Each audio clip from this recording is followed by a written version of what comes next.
A very warm welcome to everyone on this third and final day of the World Hindu Congress 2023. I'm sure each one of us has had an amazing 2 days so far. Everyone present in this room are Hindu leaders, Hindu activists who are playing a pivotal role in the Hindu resurgence movement. Each one of us present here today, over the 3 days, the organizations, the groups, the businesses, universities, and media houses we have represented, they are all contributing to making the global Hindu society a formidable force to be reckoned with. We have been part of history in the making. We have witnessed the World Hindu Congress Declaration, which we've all agreed to. We have collectively agreed to making the Hindu movement, the Hindutva movement, a force of good, a force impacting effective positioning and strengthening of Hindus world over. The World Hindu Congress 2023 was made of 7 parallel conferences. It has been akin to 7 confluences of knowledge on Hindu resurgence that has been flowing, and we have all had the opportunity to immerse ourselves in it. For those that didn't make it to the discussions and presentations in person, today you would have the opportunity to interact with the 7 confluences. As much as we would have wanted to be in 2 places at a time, we weren't able to. So this morning, you will hear from all the 7 conference coordinators the highlights, the summaries, next steps, actionable points from all 7 confluences. There will also be an opportunity to ask questions of the 7 coordinators who will be up here. So just a bit of housekeeping for that purpose. We all know the exit is at the back of the room. If in case there is an emergency, we'll kindly walk out through any of the exits that are closely near to you. And for your conveniences, the bathroom's located at the back to the left of the hall. For the question and answer session, as we're aware, we're a massive audience here. We won't be able to, each of us, ask our questions. So we've got some volunteers around who have pieces of paper that you'd be able to write your questions and send it back to us here at the top. And then we will be able to present your questions to the conference coordinators. So if you have a question, please put your hand up and a volunteer would run a piece of paper to you. So this session here today will bring together the entire World Hindu Congress, the 7 confluences, the 2 days and what has happened. To chair this session, I would like to invite Shri Dattatreya Hosabale to join us on the stage. Shri Dattatreya Hosabale is the General Secretary of Rashtriya Swayamsevak Sangh, an MA in English Literature. He has traveled widely abroad and is fluent in both English and Hindi. An effective orator, he is well-read and has a special interest in foreign affairs. He was at the helm of the Akhil Bharatiya Vidyarthi Parishad for 15 years. He is seen as a team builder and commands a strong following in the student community. He was the Sarkaryavah with RSS before taking the new responsibility of Sarkaryavah for Rashtriya Swayamsevak Sangh. Please welcome him with a round of applause. I'd like to now invite the 7 conference coordinators on this stage. Dr. Manoj Motwani ji for the World Hindu Economic Forum. Professor Nachiketa Tiwari ji for the Hindu Educational Conference. Shri Vikram Sharma for Hindu Media Conference. Sushri Rashmi Samant ji for Hindu Political Conference. Srimati Pritika Sharma ji for Hindu Women Conference. Shri Murali Krishna Magesan ji for Hindu Youth Conference, and Professor Guna Magesan ji for Hindu Organizations Conference. To get us started, the first conference that we'll be hearing from is the World Hindu Economic Forum from Dr. Manoj Motwani ji. Manoj ji is a dynamic management consultant, business coach, and corporate service provider with extensive expertise in management and compliance. Starting from humble beginnings, he progressed to senior roles, including CFO and CEO of multinational corporations. He also served as an independent director in a public company and eventually founded his business. Beyond his community business commitments, Manoj ji actively engages with non-profit organizations in Hong Kong, Bharat, and Italy, fostering business, education, and culture. In 2018, Manoj ji was honored with the distinguished title of Knight of the Order of the Star of Italy. It is equivalent to the Padma Bhushan of Bharat by the President of Italian Republic. Please welcome Dr. Manoj Motwani ji. Namaste. Wonderful seeing you all for last 2 days. Now is the third day for us to, all the coordinators to report what happened in these conferences. So first, my opportunity to express, we had 6 sessions at the World Hindu Economic Forum conference in last 2 days. And here's the summary outcomes and the takeaway from each session. So this session 1 for agriculture, we explored advancement in agriculture technologies such as vertical farming, hydroponics, precision agriculture, and remote sensing for crop monitoring, recognizing the potential to enhance productivity and profitability.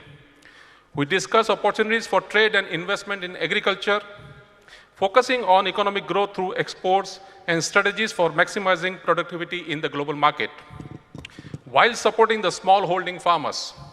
The integration of biotechnology in scaling up frontier areas was also emphasized, as this revolutionizes crop breeding and addresses the food security challenges. Lastly, we recognize the role of innovation in agriculture production and supply chain, highlighting its ability to drive efficiency and improve the bottom line for farmers and agri-businesses.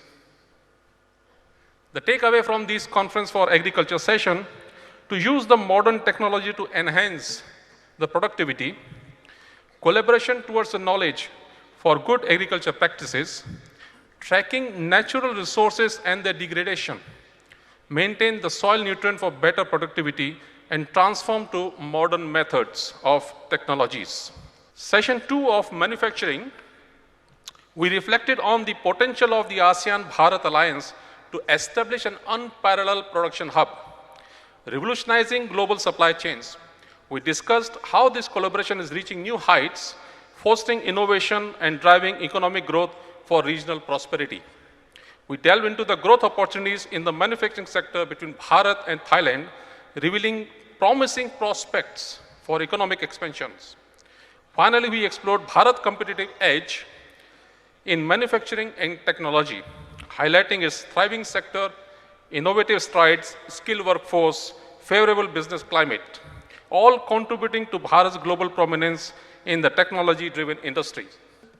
The takeaways from this session: to enhance investment in R&D, enhance the ease of doing business, bring about the faster legal reforms, and ASEAN-Bharat accelerated collaboration.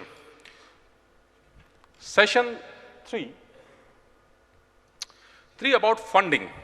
So we gain investor perspective on Bharat's funding landscape, understanding due diligence, investment criteria, and decision influencers. We navigated infrastructure financing, infra bond, and strategies for attracting investment in Bharat. Future trends in fundraising, financial innovation, impact investing, and sustainable models were discussed. Lastly, we delved into Bharat's capital market, mutual funds, and the success of systematic investment plans, all vital in funding Bharat's growth.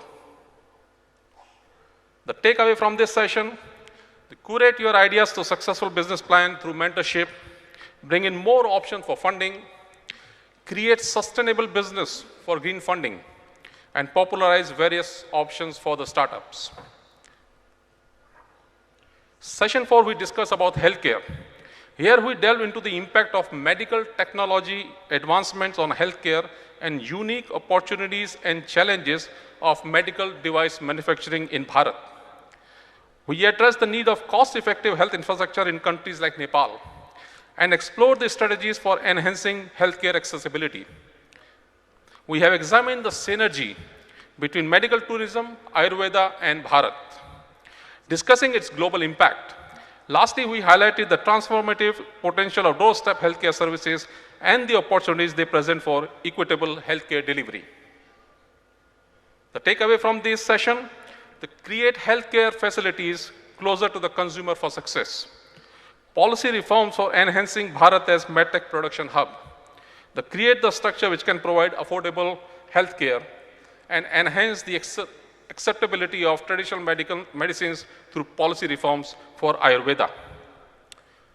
Session 5, we spoke about the startups. We drawn lessons from successful global startups ecosystems, exploring funding options and Bharat's startup landscape. We discussed incentivizing policies for investors and measures, fostering an investor-friendly environment. We explored methodologies for transforming startup ideas into scalable ventures, promoting sustainable growth, and finally, we addressed the fintech revolution, its transformative power in the startup ecosystem, and the role in driving financial inclusion in the economic growth. The glory and growth of incredible India, incredible Bharat, in the last 1 decade, and the future pathway for country to become Vishwaguru of the world was very well articulated by Mohandas Pai yesterday. The takeaway from this session, the startup ideas must be well curated for the matured, compelling funding options. Think big ideas right from day one. Consistent scalability is the art of success. And hence, startup investor connect and more appetite for startup investment must be created. Session 6 of networking and breakout sessions. Very interesting numbers we saw here. Approximately 40% of WHC participants completed the survey which was sent by email to the participants indicating their specific networking interests. For the first time, we incorporated an additional networking format. We received 30 startup proposals, shortlisted 10, and presented them to the investors. We anticipate these discussions to progress towards successful outcomes. In another breakout for import-export and joint venture session, we facilitated 52 immediate connections for potential joint ventures. The conference was met with a high enthusiasm and interest. Given the high expectation from our delegates, we are committed to delivering more focused networking sessions in the future conferences. I would like to stress the importance of completing the WHF survey to help us understand delegates' needs and then tailor networking sessions accordingly. Before I leave, 2 slides for you to remember. This was the first slide I presented in the WHF introductory remarks. Always remember, this is our goal to regain. This is second. Remember, the economic prosperity is not the end in itself, but a mean to nurture and sustain the various elements that together create a balanced and harmonious society. Share your surplus wealth with the one another chakras of the sphere. If we do not make them strong, we risk them losing again. So please remember, help all the different chakras of the sphere. And remember, for the next few decades, we are not just the participants in the global economic growth. We are the drivers. Namaste.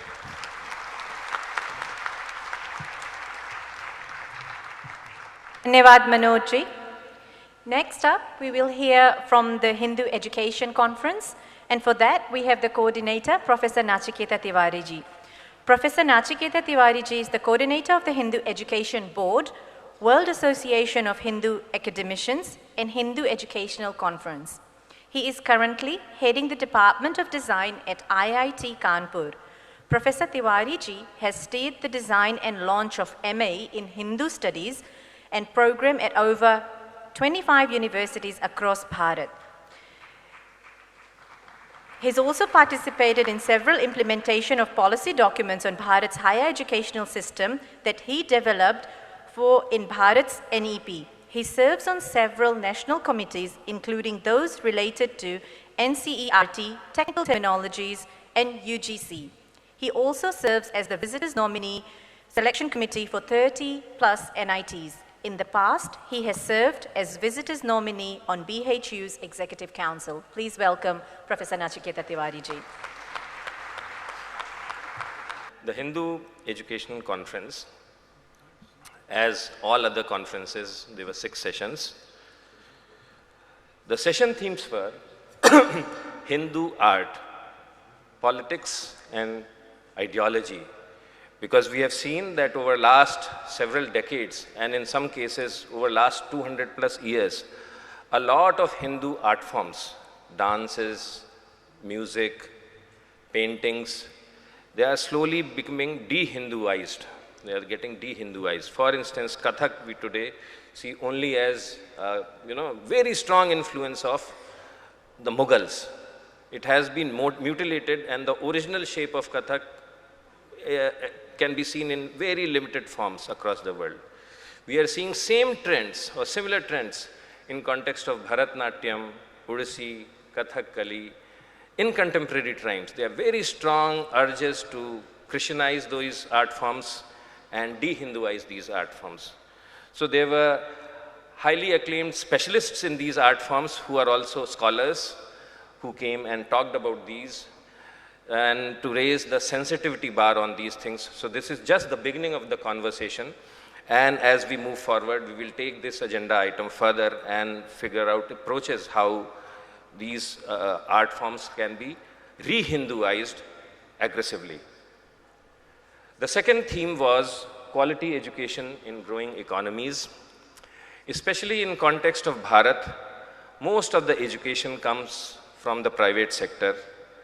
Regardless whether the institution is in the private sector or government sector, the quality of education is not at a level where we want. And we have done several surveys, talked to a lot of people, and also anecdotally, also through newspaper reports, you see employment indices which are very low. So this is a very significant challenge. Yesterday, Mohandas ji talked about that we are producing a very large number of graduates and so on and so forth. But if they are unemployable, then they are of not much use. So there was a strong discussion on quality education in growing economies. The third one was strengthening our knowledge traditions and languages. All of us are familiar with this challenge. Our languages are not being used to their fullest potential. Our knowledge traditions, our understanding of science, our understanding of sociology, our understanding of politics, our understanding of philosophy, in the academic world, they are on the margins. So how do you strengthen them in an organized way? There was a very serious series of discussions on this theme. The fourth one was Western academic theories, problems and biases. This was a highly technical session. We had 3 very super specialists from 3 different areas, from anthropology, from history, from political science, and and sociology. And the theme of the discussion was that whenever I read a text, whether it's a historical document, a political document, or even a simple, translation of Ramcharitmanas, I can read the same text in 20 different ways. Recently, there was a big controversy on some lines from Ramcharitmanas that emanates from all these Western academic theories. So you have to understand these theories, and then you have to figure out fixes for these theories. So the discussion was on these lines. The fifth theme was on terminologies and narratives. How do you craft new terminologies which can influence the shape of narratives as we go forward? What is the role of, say, the Hindu perspective in the global context, and how does that Hindu perspective influence the narratives, or how it can influence, and so on and so forth. And the last session was portrayal of Hindu Dharma and traditional societies in media and academia. We are all familiar with this particular theme, but one thing which came out very explicitly is that the problem is not just related to portrayal of Hindu Dharma. It's about any traditional societies. We had a wonderful presentation by Professor Nitin Tripathi from Asian Institute of Technology, where he showed very clearly that the same problem exists, demonization, negative portrayal of Japanese culture, Shinto culture, culture of Korea, culture of Sri Lanka, culture of several other East Asian countries. They are not practicing Hindu Dharma as we understand in modern context, but they are also experiencing the same problems, and the perception of an average Japanese on how he or she views himself and his or her Japanese identity is almost on similar lines how, what we experience today. So this is not a conference for Japanese, but this was also an attempt to understand that the problem is larger, and maybe down the road, there may be a need to build alliances and bridges with people from other traditional societies so that we attack this problem at a much larger level. With this overview, I want to move into the more important aspect going forward. And our approach for going forward is dictated by, I'll show you some quotation from Bankim Chand Chatterjee. He wrote a wonderful book, Mahabharat, in context of the modern times. So there he defines who are Babus. So I'll just read that small passage that will provide you a context, and then I'll explain what we plan to do. So he writes in that book, Mahabharat, it's not about the original Mahabharat as it is being played out in modern context. He says, the Babus would incarnate in 10 forms: clerk, teacher, Brahmo Samajist, broker, doctor, lawyer, judge, landlord, newspaper editor, and idler. जो काम धाम नहीं करता है. Like Vishnu, they would destroy fearsome demons. Now he explains. In his incarnation as a teacher, he would destroy the student as the station master, the ticketless traveler, as a Brahmo Samajist, the small priest, as broker, the English merchant, as doctor, his patient, as lawyer, his client, as judge, the litigant, as editor, the ordinary gentleman, as idler, the fish in the pond. This is the status of the society of Bharat, the anglicized society of Bharat in 1870 when he wrote these lines. The situation would have been, is probably even far more worse what exists today. Further read what he says, writes. Any person who has one word inside his mind, which becomes 10 when he speaks, 100 when he writes, and thousands when he quarrels, is a Babu. One whose strength is 1 time in his hands, 10 times in his mouth, 100 times in his back, and absent at the time of action is a Babu. He whose household deity is the Englishman, the preceptor, the Brahmo Samajist, scriptures, the newspapers, and pays of pilgrimage, the National Theatre, Aajkal Picture Hall, is a Babu.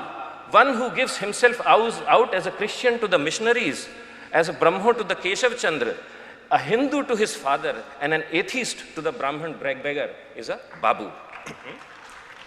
This is the problem which existed 150 plus years back. Imagine how significantly this problem has grown. With this context, we would like to address 2 or 3 important problems. One is we will seriously take a very serious initiative to solve this problem of quality through launching of a program to significantly improve the quality of faculty members very rapidly, not 20-year time frame, in 3 or 4 years in at least one large state of Bharat. And if that works, then it could be other states could hopefully replicate that. That is one, it's an ambitious goal, but that is one thing we plan to do. We have spent a lot of time, put our heads together, and I think we have some understanding of how to address that problem. So this is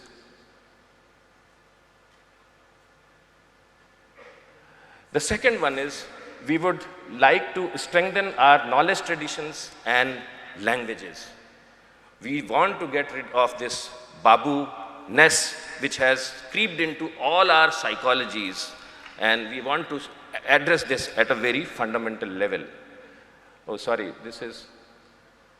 So in that context, the MA Hindu Studies program is already in place. People have started graduating from it. Now we want these students to enter into PhD programs, and eventually once they get PhDs, enter into universities and colleges, so we develop the human resource potential, in this context. The second one which we found as we waded into this area of Hindu studies is that there is absolute dearth of textbooks. So right now we have initiated, there are 6 or 7 students or scholars working in Kanpur. Hopefully starting from next year, we will start seeing out some textbooks coming out in this pipeline. The third one is creation of teachers. In that context, we have already done some training workshops, because when you teach new areas like Hindu studies, what do they teach, how they teach, and so on and so forth. So creation of teachers. So this is another thing. I will have to do my job as chairman. Surely, yeah. And the last one is expand the MA program to 50 universities. 30 more seconds, sir. Yeah. Because I have 5 more. Yes. Develop a critique of Western literary theories and provide alternatives to those and reshape the curriculum. Work together with Hindu Media Forum on terminologies and narratives, and establish Sanskrit, including the Shruti tradition, in some of the premium academic institutes. Thank you, and thank you, Dattaji. Thank you so much, Professor Tiwari ji. Next, we have the Hindu Media Conference. I'd like to invite Shri Vikram Sharma ji to present about that. Shri Vikram Sharma ji is the editor of Hindu Post, a news and opinion digital media outlet that provides the correct perspective on issues concerning Hindu society. A former IT professional with 15 years of software industry experience in Bharat in USA. Vikram ji volunteered as a community organizer with other Swayamsevaks before the 2014 Lok Sabha elections. Later, he left his corporate job to dedicate himself to the Hindu civilizational cause by launching Hindu Post with Swami Vijnananand ji's blessing and guidance. Please welcome Shri Vikram Sharma ji. Namaste. First off, I would like to thank all our speakers and delegates who helped make the Hindu Media Conference a success. So I'll quickly talk about the Hindu Media Forum, which is the organization which conducted the Hindu Media Conference. So Hindu Media Forum was formed in 2013 with a simple goal. It's a platform to advocate for Hindu and Hindu Dharma in media. How do we do that? 2 main attempts. Mobilize elements in the traditional as well as the emerging forms of media to ensure that the correct perspective on issues impacting Hindus is provided. Next, influence stakeholders in entertainment industry to correct the misrepresentation of Hindu culture and civilization. So till now we have conducted 3 Hindu media conferences, major conferences, this being the 3rd one, all during the World Hindu Congress. We have also organized 4 other conferences, 2 dedicated to news media, 2 to entertainment media. We launched Hindu Post in 2016. It's a digital platform dedicated to representing the right perspective on issues concerning Hindus. We have networked with the media house owners, entertainment industry stalwarts, but there's a long way to go. And we need to collaborate, and we are not the only organization doing this.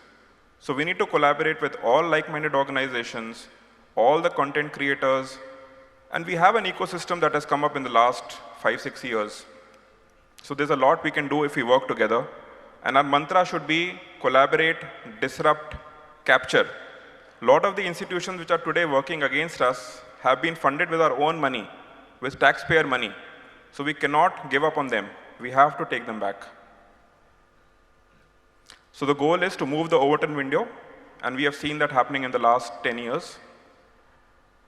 Until the lion tells his side of the story, the tale of the hunt will always glorify the hunter. So we have to tell our stories. This African proverb applies to all of us, the global south. Coming to the conference, summary and outcomes. News media was our first session. Is it performing its dharma was the question. So what has come out is, we need to keep our stories simple, factual, and straight. We don't need to invent or manufacture narratives like our opponents do. Just state the facts, but do it with emotion. Make the stories sink into public consciousness. How do you do that? You need to keep repeating the stories in multiple forms, in multiple outlets, with different voices. We need to make sure that names like Nikita Tomar, V. Ramalingam, Trilochan Mahato, and many, many others become household names. A strong, robust, cohesive ecosystem needs to be built. Our opponents have it. We cannot afford not to have it. The ideal of preserving, projecting, and propagating Bharat's Hindu ethos has to be the bedrock of all narratives. Next, we talked about regulation and technology. Now, technology like AI can and is being used to track anti-Hindu hate and disinformation. But we have to be careful when we talk about regulation because it can come back to haunt us. So the outcome was that while we must enforce the law of the land, our focus should be on disrupting through unique content. And we definitely need our own internet platforms and products which need to be world-class and cutting edge. They shouldn't be like reactions to some product which is out there. It has to be well thought out and it has to have a global vision. Digital media, big tech censorship was a big talking point. So this is really hurting a lot of us. And some examples are not recognizing Hindu phobia, not treating Hindus as protected categories. So the government has a big role to play. They have to step in, they have to enforce the law of the land, they have to hold big tech accountable. We need organized legal protection from hostile governments. Last 2 years, there have been a spate of harassments, FIRs launched in different states. So that is something we have to work together to overcome. Narrative. We have to develop and respect our own style sheet. Do not feel forced to follow the terminologies which the mainstream has established. Terms like far right, even Adivasi, or Brahmanical. Either avoid them or be very careful when you're using these terms because they are loaded, they have certain connotations which at face you don't realize. You have to learn to express in your own language and idiom.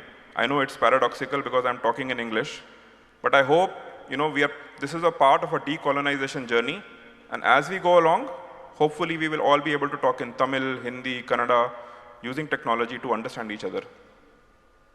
Funding is a big thing.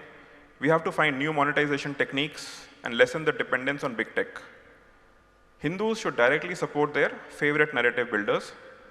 Wealthy Hindu philanthropists need to step up, and we have to create public funds like the left has IPSMF, it's Independent Public Spirited Media Foundation funded by Premji, Godrej, Anu Aga, and many others. Entertainment media, watch good content. It's not enough just to support sitting at home. You have to make it, you have to help the filmmaker recover his costs and earn profit to make more movies. Isolationism will not work. Many of us are now contemplating OTTs, our own OTTs. But they need to have a global vision. You just can't say that we will make a Hindu OTT. You need to create your own Netflix and Amazon Primes. And you have to focus on youth-centric content. Lastly, media studies and training. It needs Bhartiyakaran, which is Indianization, and more emphasis on reading original texts to clear misgivings. Do not rely on interpretations by some self-styled mythologist. And we need to change the alien academic narratives. In the end, I would just like to say, when our opponents are threatening to eliminate, dismantle, or whatever fancy term they cook up to substitute what is a clear call to genocide and ethnocide, we have to speak up, we have to tell our stories, and we have to be fearless. Jaya se Ayatnam Dharma. Dhanyavad. Thank you so much, Vikramji. Moving on, we will hear from the political conference. For that, I would like to invite Sushri, Rashmi, Samant ji She is a young leader who scripted history as the first female Bharatiya president-elect of the University of Oxford Students' Union. She's a national TV panelist, occasional columnist, author, and vocal advocate for the human rights of marginalized Hindus. Her impactful work involves collaborations with media, think tanks, governments, and her non-profit foundation, Atma.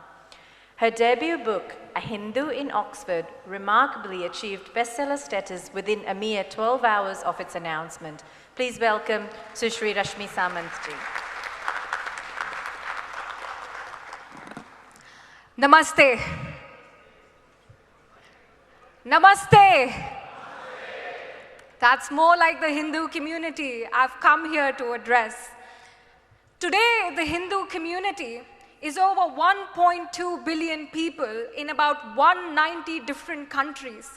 We form the top 10% cream of every society that we are a part of. We contribute to economy, to education, to every part of society that we're in a productive manner. We've done this historically as well. You can look at the freedom movement in South Africa. Hindus have been front and center in the freedom movement, in the anti-apartheid movement, but nobody remembers. And today we've been pushed to the very fringes of the society we helped build. The same can be seen in Sri Lanka as well. We were there during the freedom movement. We gave blood, sweat, and tears to their freedom movement. But overnight, their parliament disenfranchised us and made us stateless. The same fate can be seen in many other countries, from Malaysia to Fiji to Trinidad and Tobago to Guyana, and the list just goes on. But the most heartbreaking examples of political retreat comes from Pakistan, Bangladesh, and Afghanistan. The plight of Hindus there today in the former Hindu states shows what will happen if we retreat politically.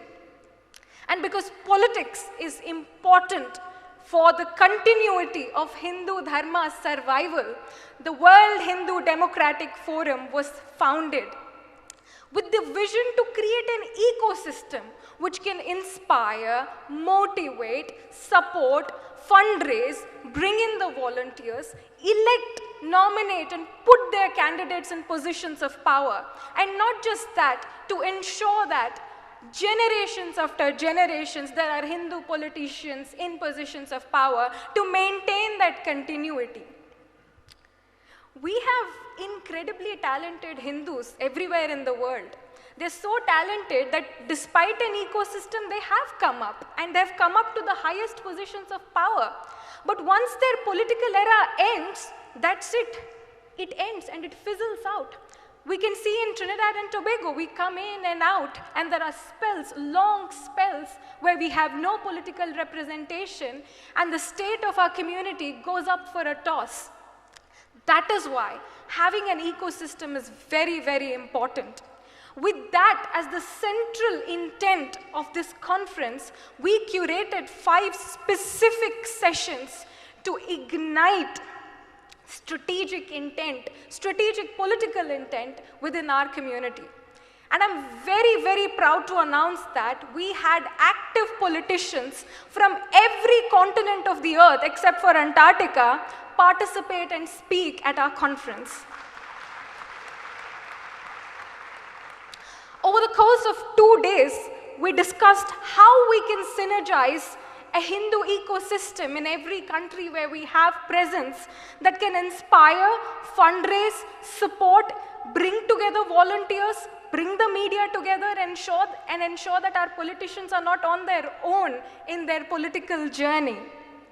We also explored how we can maximize Hindu political impact by creating transnational relationships. And the underlining theme was that Bharat must lead the way and is leading the way in that. We then went to the darker sides of being a Hindu politician, the stereotypes, the stigma which is attached, the vilification that comes, and how we can strategically challenge it as a global Hindu community. We also defined the Hindu global political space from an ideological perspective and ensured ways in which we can discuss and strategically position Hindus in different spheres. We realized that the challenges are many. There have been military coups to weaponizations of narratives which each politician brought to the table during the discussion. But we all decided that despite uphill challenges, Hindu political representation is on the rise.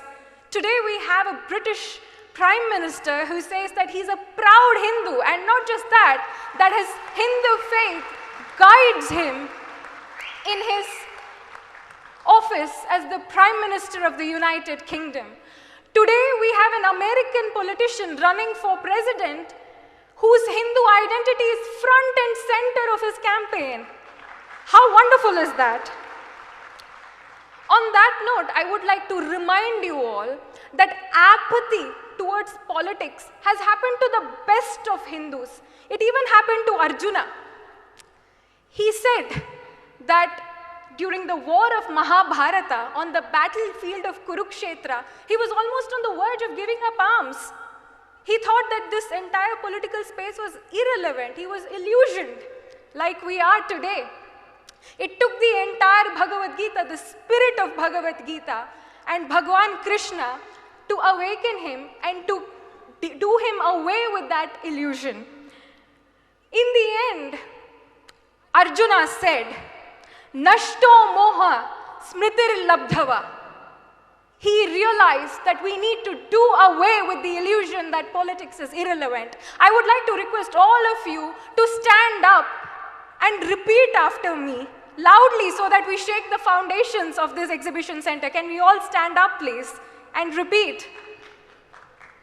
Nashto moha smritir labdhava. Nashto moha smritir labdhava. Can we be louder? Nashto moha smritir labdhava. Namaste.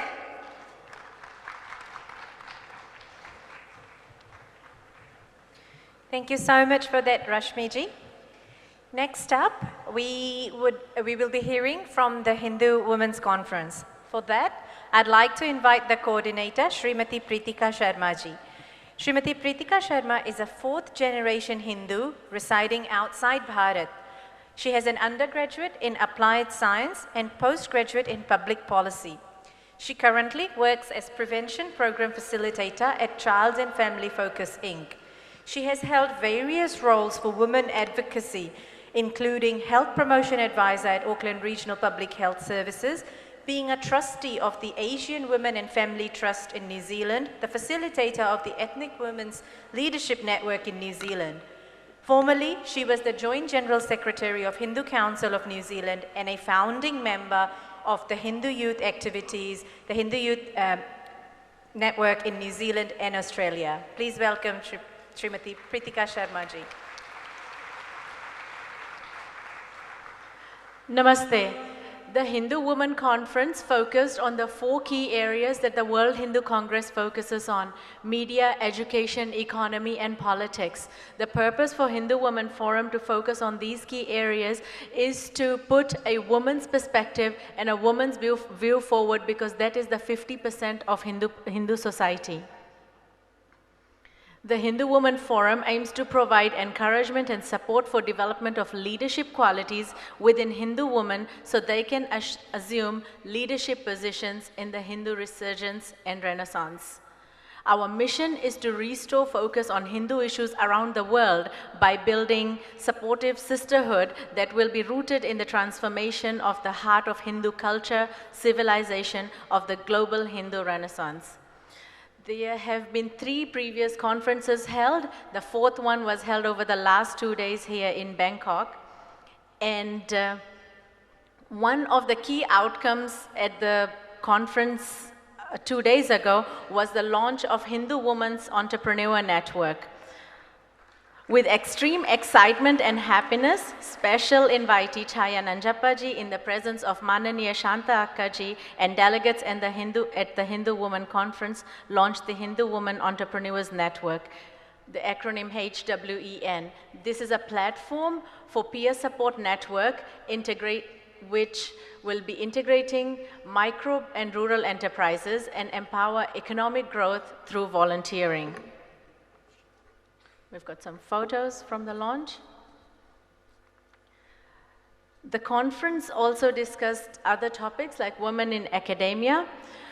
Conference discussed that there needs to be a network of like-minded women in academia who can provide mentoring and mutual support to academic professionals across the globe in order to promote Hindu history, dharmic ideology of equality, justice, and sustainability through research and evidence-based information. Whilst the current Hindu woman is inspired by women like Rani Jijabai and they are raising warriors like Chhatrapati Shivaji Maharaj in our homes, what we see is that our current academic system is raising apologetic Hindus. And for this, only Hindus can take action to change this. And like Hindu Education Board presented, we are beginning to take some steps to change this by establishing studies in Masters of Hindu Studies. So next thing we discussed, that's about politics. Social, cultural, and legal rights of women in Hindu Dharma, Christianity religion, and Islam Mazhab are very different, and the merits of this information should be publicized widely. Furthermore, Hindu society should take upon themselves to make clear and absolute distinction, as demonstrated in my previous statement, between Hindu Dharma, Christianity religion, and Islam Mazhab. The latter two terms are different to Dharma, and it is in our hands to own the word Dharma. Undoubtedly, we want to see more and more Hindu women participating in politics around the world. But when we count the number of Hindu women participating in politics, it's very few, only a handful. Like Rashmi ji highlighted, that creating a Hindu political ecosystem to nurture Hindu leadership is very important, and from a woman's perspective, to nurture female leadership into politics is even more important because she's equally capable of making decisions. However, the world's ecosystem is built in such a way that women, not just Hindu women, all women in the world have been disadvantaged. In addition to participation in politics as politicians, participation from Hindu community is necessary on other political and democratic processes, such as being present around the table with local councils, school and district health boards, and other local decision-making forum. We also discussed human rights. Human rights is a sore point for the entire Hindu society, yet there are very few Hindus who advocate in the area of human rights, and the number of Hindu women fighting for Hindu human rights is even lesser.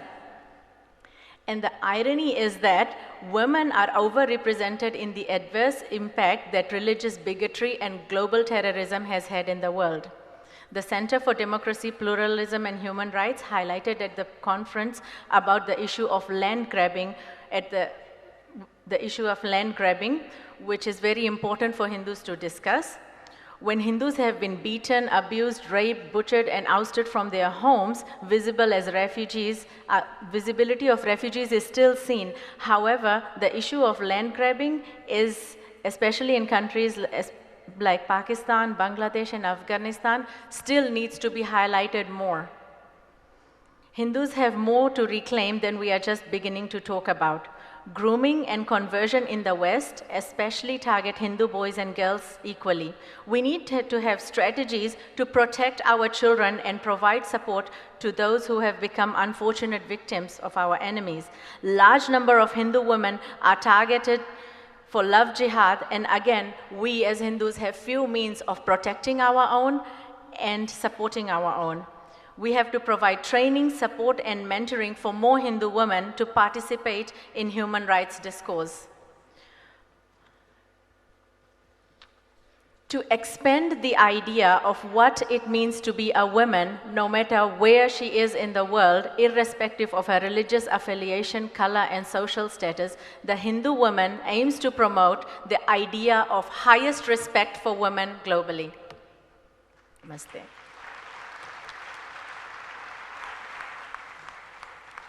Dhanyavad, Pritika ji.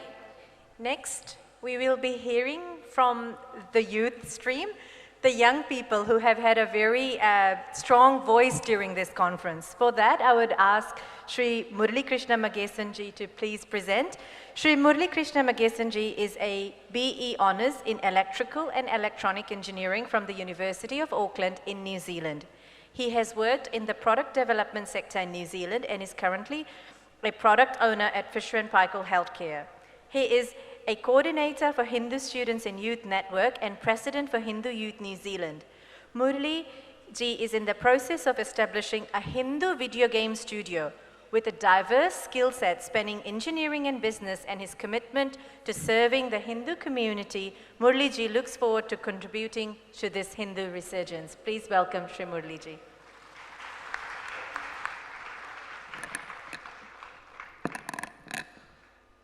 Namaste to each and every one of the delegates, speakers, and participants of the World Hindu Congress 2023. It has been an immense pleasure and personally quite a moving experience for me as a coordinator of the Hindu Youth Conference.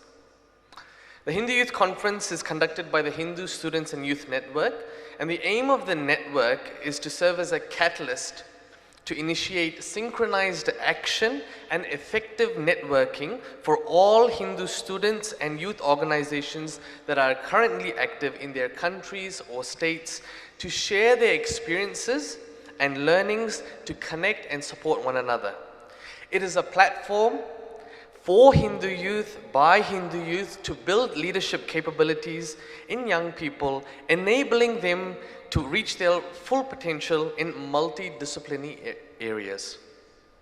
It aims to provide an opportunity to be inspired by young achievers, activists, leaders, academicians, and thought leaders. Being led by and learning from peers is shown to encourage students and youth to strategically work for the Hindu resurgence, creating the next generation of capable Hindus. Very briefly, some of the initiatives of HSYN since its inception.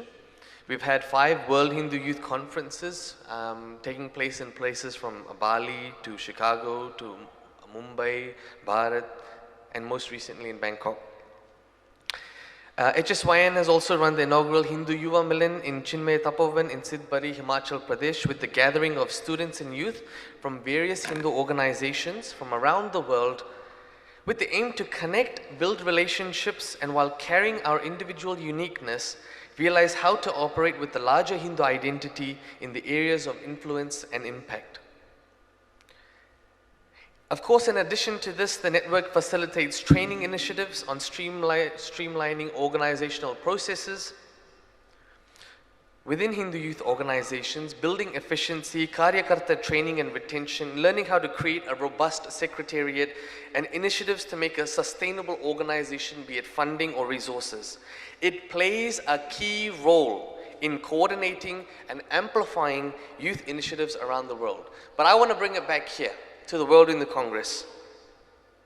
The speakers and delegate participation in the Hindu Youth Conference during the World Hindu Congress has been phenomenal and has absolutely raised the bar for meaningful youth-led engagement, participation, and deliberation. Our 5 panel sessions covered the topics of Hindu identity, economy, education, media, politics, and human rights. Almost like a mini World Hindu Congress within one conference. Each of the sessions had a unique and a diverse set of young, dynamic speakers coming from all over the world, bringing unique perspectives and introducing our audience to challenges they face and the creative solutions they have innovated. So in our identities session, restoring a confident Hindu identity, making Hindu identity visible, acceptable, and respectable. In mainstream, we had representatives from Indonesia, Bharat, and UK talk about the unique challenges faced by Hindus simply due to their identity and discuss the practical measures for raising the profile through media engagement, policy and advocacy, and so on. In our education session, navigating academic Kurukshetra, strengthened intellect and empowered activism, we had speakers from Bharat, US, and the UK who discussed Hinduphobia faced at universities and challenging anti-Hindu narratives propagated in academia. We stressed the importance of pursuing careers in diverse range of fields to allow Hindus to be able to have influence and impact on areas where we currently lack participation and engagement, but is crucial to shaping discourse, policy, and outcomes for Hindus. In our media session, Media, Mastering the Art of Narrative Setting and Influencing Perception, we had the executives of Prachim Studios and Project Janani present moving short films and trailers of their work that they are doing. We discussed the importance of reclaiming our own storytelling and platforming and legitimizing the Hindu voice in digital media. By active participation in correcting perception, young Hindus can make important strides in reclaiming the Hindu narrative. In our economy session, Transforming Young Hindu Entrepreneurship and Developing Economic Leadership, we started with recontextualizing Hindu wealth creation for youth, creating a healthy ecosystem for young Hindu entrepreneurs. We can ensure Hindus are not only leaders in the business world, but we can leverage that economic strength in the spaces of representation, policy, and overall engagement with the Hindu community. In fact, this year, a select group of young aspiring entrepreneurs, as a part of the Young Hindu Entrepreneurs Network, had an opportunity to pitch their business plans to Hindu venture capitalists in the World Hindu Economic Forum, with a number of them, I'm happy to share, successfully closing.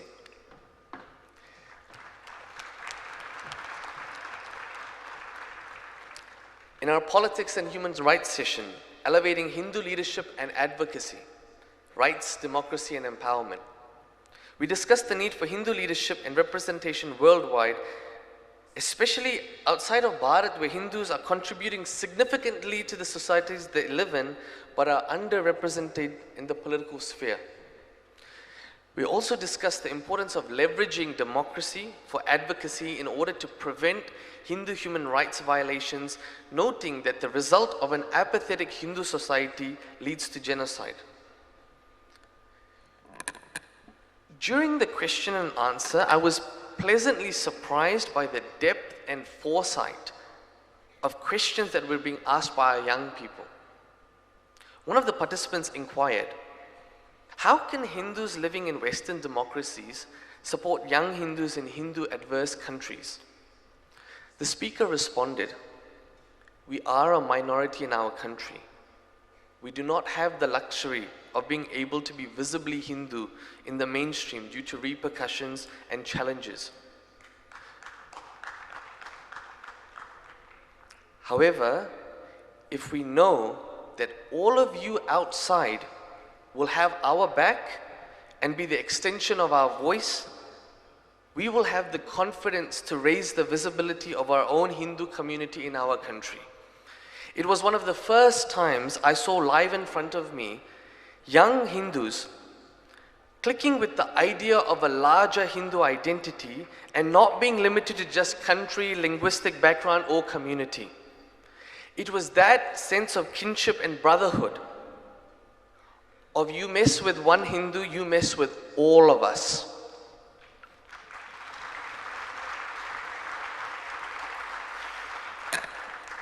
Now, some of the key actionable points moving forward. So we've had Hindus from 61 countries participating in WHC 2023.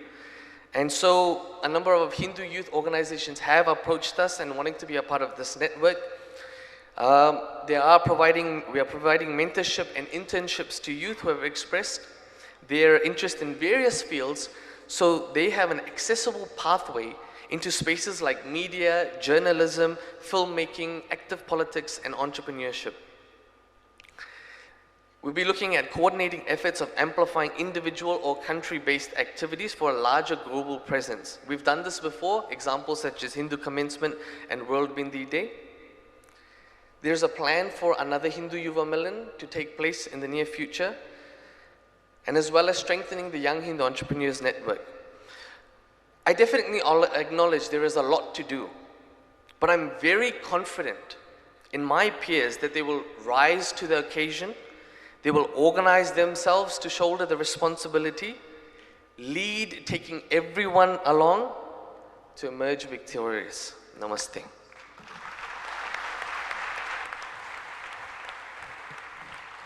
Thank you so much, Murali. Next, we will be hearing from the Hindu Organizations Conference stream. For that, I would like to invite Professor Guna Magesan to take us through the proceedings of the last 2 days. Professor Guna Magesan, after retiring as the Vice Chancellor of a research university in Gujarat, he helped promote Manushya Blossom, which is a startup Siddha pharmaceutical company. He is currently the Director of Osati Investments Limited in New Zealand. He has been a volunteer for the World Hindu Congress since its inception. In 2014, he was the CEO of the World Hindu Economic Forum. Previously, he was a professor in Fiji National University. Prior to that, he was a senior scientist with New Zealand government, and his work on the Hindu-Maori relations is very well recognized. He is the president of Hindu Council of New Zealand. Please welcome Professor Guna Magesan. Namaskar everyone. Since I am from New Zealand, I will greet in their language also. Kia ora. Now, before I start, I would like to acknowledge my co-coordinator, Rajendra Pandey from Australia, who conducted the meetings in the last 2 days. As time passes, we look for the right people who can take it over, so he will be the coordinator from next time. And moreover, it is not good to have father and son working together, Sometimes when the young people come, the older people have to make space as well. I like to thank all the chairpersons, speakers and delegates of our session, how they made very strong. On the stage, if you look at, we are 8 people. 4 of them are from New Zealand, That shows, although it is a small corner country, our contribution to the World Hindu Congress, thanks to Swamiji. Now, the conference is conducted by Hindu Organization, Temples and Association, which is Hota Forum. When you think about Hota, what do you remember? Kadak Laddu. When Kadak Laddu means my face with a smile, This Kadak Laddu shows the organization to create that strength. The primary goal of the conference is to provide a platform for all Hindu organizations, associations, temples, institutions that are working nobly to serve Hindu society in their individual capacities. We have invited leaders and representatives from different groups to come together. This is the previous conferences, the first one in Delhi, second one in Chicago. And as a tradition, only after our final report is reported or printed, we will use our photographs. Now, we had 6 sessions.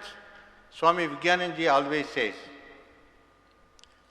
think about the topics you are going to choose.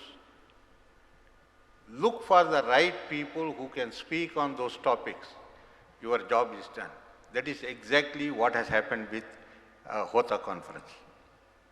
These are the 6 themes of the sessions. In the first one, we had a retired IPS officer who has brought so many idols, murtis from different countries. We had a Supreme Court lawyer who is fighting for Kashi and Mathura. And the third one was a Hindu activist who has made more than 200 cases in Tamil Nadu High Court. The main things that came out that was all Hindu temples destroyed by invaders must be reclaimed. The second one, we must identify the enemies within our group who ensure that temples remain in government control, because the amount of money they generate and they take is big, so they play an important role. So we have to look after them to make sure they are removed.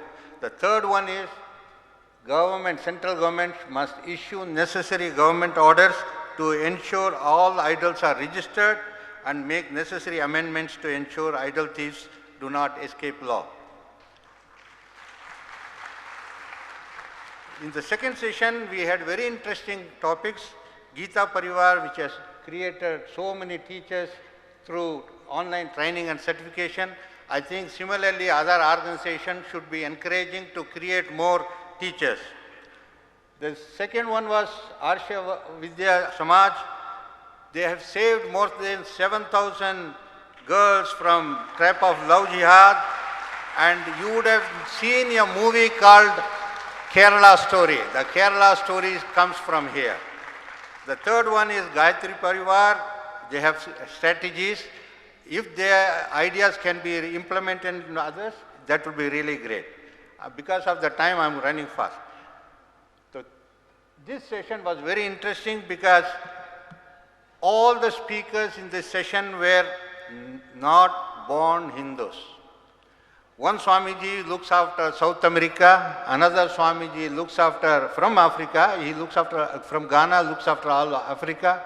There was another Swamiji who looks after Central Asia and old USSR states.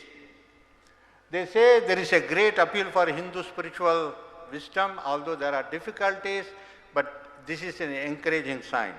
They want to raise awareness and take Hindu Dharma everywhere through simple concepts like music, art, festival, Ayurveda, yoga, everything. The third one is creating more ambassadors of Dharma. The fourth one is one of the, we have been having for each consecutively this conference. We had the leader from GHRD chairing this. We had a Hindu from Pakistan. We had a global Bhutanese Hindu refugees speaking on that one. We also have a Supreme Court lawyer here. The human rights is not a hobby, it is 24/7 work. Yeah? We have to make sure, even though copying in few places, we need to protest, do activities, lobbying likewise. We don't participate very much in international organization, we need to participate. Yeah? This is one of the take-home messages. Coming to the fifth one, encouraging Hindu activism. We have number of topics. Whatever we had told in fourth, we started here. We have professor from America who chaired, a lawyer from Supreme Court spoke, Hindu activist from UK and a Hindu activist from Bharat worked on this. The last session is panel discussion, is collaborative effort of language-based Hindu organizations. Here all organizations realize and acknowledge the importance of collective action. Second, these organizations have come together to say they will start Hota in Thailand. The third one, the third one is, in addition to this, although we did not discuss the topic, 3 countries have come forward to start Hota. This is success of Hota Forum. Thank you very much. Namaste.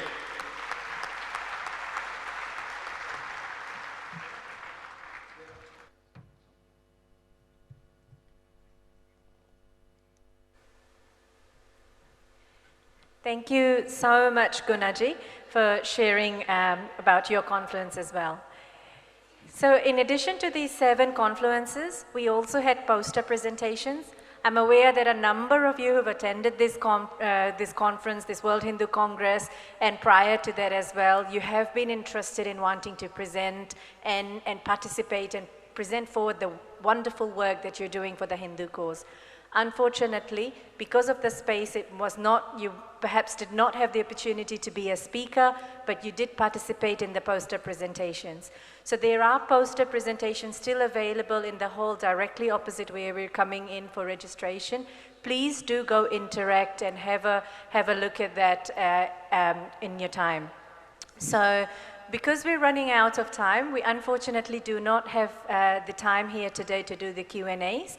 So hopefully you have taken down the email addresses of all the coordinators to interact with them post this Congress. And if you have something burning that you would like to discuss, please find them in the hall outside and have that conversation with them. I would now like to hand it over to Shri Dattatreya ji to do the summary of the 7 confluences. Please welcome Shri Dattatreya Hosabale, Sarkaryavah, Rashtriya Swayamsevak Sangh.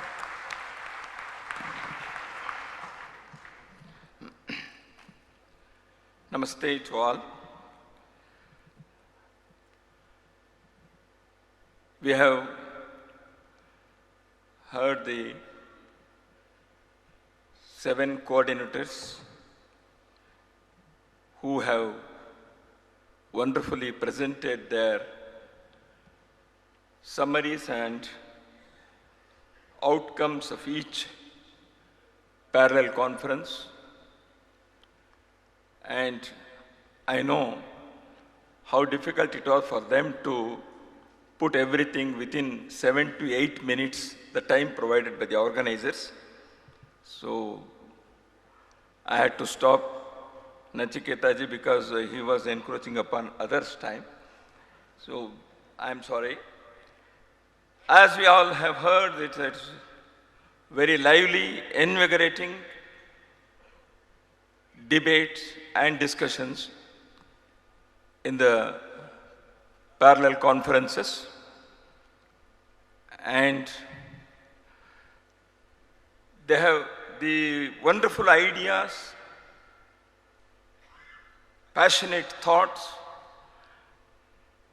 probing questions by the participants, the delegates. They have immensely enriched the discussions. Each one of us has participated in some session or the other as per our interest and inclination, and I have attended most of them, of course, one at a time.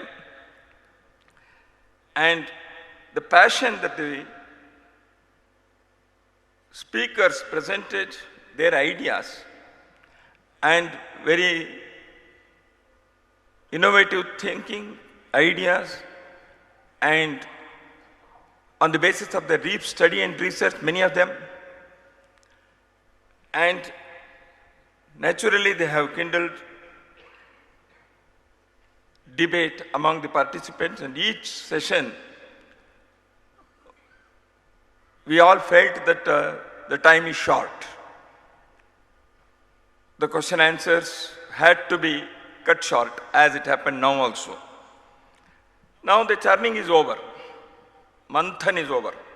The Navaneet has been presented before all of us. And I know very well that the coordinators who presented here, Manoj ji, Dr. Nachiketa Tiwari, Vikram Sharma ji, Rashmi, Pritika ji, Murali Krishna, Guna ji, all have captured the essence of the 6 sessions, and they try to present it for us. I know they may not feel that they have done justice to each session, but however, they have tried to capture the essence of each session and present it before us. Now these outcomes, the summaries, they together form the roadmap for actions for next 4 years for each vertical. So what are we expected to do? Yesterday a media person asked me this question: how the delegates in their individual capacity can maximize the impact of their participation in this Congress. And on behalf of all of you, I tried to put it like this in my answer. Each delegate has to spread this message and try to do something in his or her personal and individual life, family life, professional dimensions of his life, and in the social arena. We have to connect to others who are inclined to do something, who might not have been able to participate in the Congress, who have some ideas, who are already working in the field. We have to connect each one of them. And networking with them will definitely force multiply the Hindu forces in our countries. Involve them in some activity. carry on the message. So we have to embrace the entire society, community in each country so that the useful, meaningful discussions that have taken place here and the conclusions that you have arrived at will definitely be translated into action. That's why I request the organizers of the Congress to put some of the action points after this Congress is over and share with all the delegates or each the country in charges, because we have spent so many hours in 6 sessions apart from the grand panels on 2 evenings.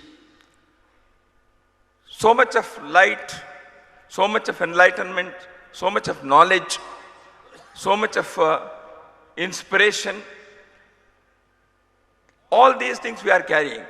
But when we go back in our towns, in our communities, in our countries, we will have to see that these things are put into action. Select one theme, work upon it. Involve the people who are interested and engaged in already. So let us work vigorously. And this Congress had declared in the beginning that these thematic conferences will do this, this and this. I hope you will all agree with me that these thematic conferences articulated the values, creativity, and the entrepreneurial spirit. The conferences have provided space to discuss and deliberate upon opportunities that are available and challenges faced by Hindus across the world and how to address them valiantly. These conferences have focused on areas of strategic importance for Hindus and suggested avenues for action and collaboration among Hindu leaders, activists, thinkers for Hindu resurgence. The World Hindu Congress, with the theme Jayasya Ayatanam Dharma, and in the inaugural session and in subsequent sessions, we have heard that Hindus are a knowledge society. And yesterday, it was explained that whether Buddhism, Jain, Sikh, everything is on the basis of the knowledge, Bharata. That community, that Rashtra, that nation, the people engaged in enlightenment, enlightening themselves and enlightening the whole humanity. Pradipayema Jagat Sarvam. So that has been the mission that the Hindus have carried for all these. So we have heard that the Vijaya has to be Dharma Vijaya, not the Asuri Vijaya or Dhana Vijaya, not the demonic or the wealthy or opulent victory, but the victory of the Dharma. Conquer nothing but the heart, that has been told. We have to lead by example. The Hindus are known for their personal examples, example as a community, model as a nation, model as a community. Etad desha prasutasya sakashad agrajanmana swamsam charitran chikcheran prithivya sarvamanava. That is what our ancient, our elders, our forefathers, they declared. The people who are born in Bharat, the Hindus, they are the elderly people, they are the brothers, elder brothers, Agraja. So we call upon the entire humanity to come here and learn how to live, Swam Charitriya. how to live this life. So this is what we have exhorted to the whole humanity for centuries. And that is how the Hindus have led by example. Yesterday, in the wonderful session in the evening, Mohandas ji has enthused all of us how Hindus are making progress economically. In the same session, we heard about technology, about education. No doubt, we have to be a prosperous community. We have to be a wealthy society. We have to be people with advancement of technology and science. We have to be a people that we can lead in different walks of life, political, economic, education, art and culture. All these things are required. And we deserve this. It is our birthright to live like that. And these 7 thematic conferences have definitely shown some path to achieve this. And in the future Congress also will deliberate upon this, what we have done. However, a wealthy society, a prosperous community, a society with leadership position, people with all these great achievements, they also will have to show to the world that what yesterday Vembu Sridharji has put it, that contentment and humility. I would like to add one more thing, that is with values and character.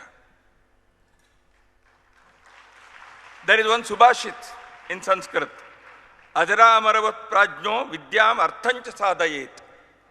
Grihita ivakesheshu mrityuna dharmam acharet. The meaning is this. We should earn wealth and also acquire knowledge as if we will never be suffering from any disease and we are immortal. Ajara amara means no disease, no death. As if we are living forever, we should acquire knowledge and make wealth. But at the same time, the second line of the Subhashita exhorts us how to live. Grihita ivakesheshu mrityuna dharmam acharet. As if our forelock is held by the death, we should also perform, follow the dharma. The next moment I may not be here. That's why I should live by dharma. So this combination of Abhyudaya and the Nishreyas, Yo Abhyudaya Nishreyasa Sadharma, this is what Kanada Muni has said. The material wealth and prosperity and the spiritual advancement, that in our personal, family, professional and social lives, how we will be able to implement these things. So this is what the Dharma Vijaya means, and I feel Hindus are eminently placed to play this role. At this moment, I would like to remember those lines of a great intellectual and economist, Jean-Pierre Lehman. He said in an international, he leads an international institution, and he wrote, in a global environment, desperate for ideas, philosophy and religion, India is the most prolific birthplace of all three because of the great synergy of democracy and diversity and the much greater degree of self-confidence that Indians now feel. Wherever Indians, he said, we should simply take it as Hindus. Indians and members of the enormous Indian diaspora over which the sun never sets are the thought leaders in economics, business, philosophy, political science, religion and literature. And he goes on saying, the planet needs quite desperately a sense of moral order, spirituality and an ethical compass. the Indian religious and philosophical traditions can provide a great deal of all these. Friends, Swami Vivekananda said, "Up Hindus, conquer the world with your spirituality." I think material progress and spiritual advancement will make us realize the great theme of this Congress, Jayasya Ayatanam Dharma. Namaskar.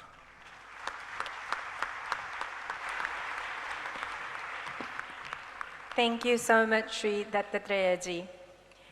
I hope we've all found the whole session very enlightening. We have come to the end of this Confluence session now. I have a few announcements before the next session. Number one, if you have lost an item, there is a lost and found desk at registration. Please do go pick your items up. There is a number of things that are there that need to be picked up by people who have lost them. And the second thing is, I know that our programs say a break at the moment. What we'll do is, just being conscious of time, we'll only take a short 10-minute biological break and be back in this hall as soon as we can for Amma's Ashish Vachan. So please only take a quick 10-minute biological break, and for those who do not need to go, please stay seated in this room. Just a quick announcement. We request everyone to make the following social media post on your social media accounts. The time to speak is now. The time to act is now. Hindus are rising. Dharma is rising. Thank you @WH Congress. This is for Twitter. Hashtag WHC 2023. Replace the Twitter handle for other platforms that you might be using. And please post it along with your favorite photo or video from the Congress. The best ones will get reposted and may even be featured on our website. Thank you. So just before we break, could we have a huge round of applause for all the 7 session coordinators? Thank you.